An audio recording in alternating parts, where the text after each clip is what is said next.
Bakit charging station? Ito po yung sa thesis po namin. Initially po is for grade purposes. Pero along its way po, parang siyempre gusto na din namin matulungan yung mga estudyante, most especially po na kukunti lang po yung mga outlets po dito and we want to expand po na para mas marami po yung mga outlets and mas accessible po siya sa mga students.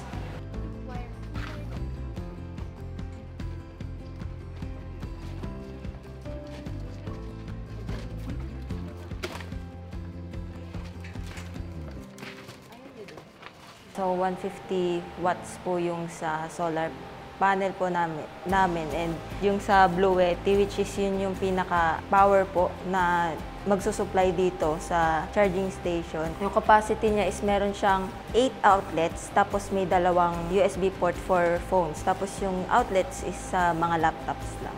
Pinangunahan po namin yun dito po muna sa code and ayun po, yun po yung naging isang challenges po namin is first time po namin.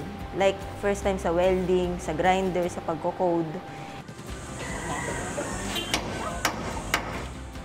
For me po, hindi po magiging hindrance po yung parang hindi po natin alam. Kasi po meron na po tayong mga technologies at saka yung mga sa YouTube, meron po tayong mga course po doon na pwedeng magturo po sa atin. So mas mabilis na rin po yung access natin na para mag-install po ng solar panels po natin.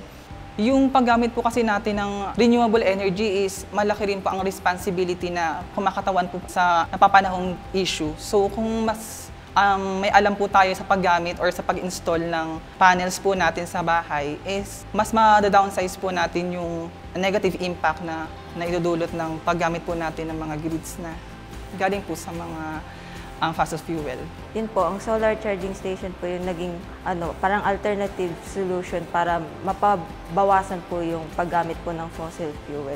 And knowing din po kasi na mainit ngayon, parang i-take na lang din po yung advantage na yun para yun po, magamit po natin yun sa solar. Sana po, parang may expand pa siya outside PUP.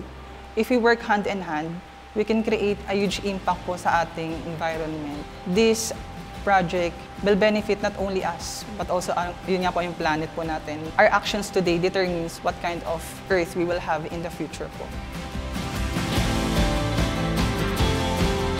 Fossil free! PUP! Fossil free! PUP! Fossil free! PUP!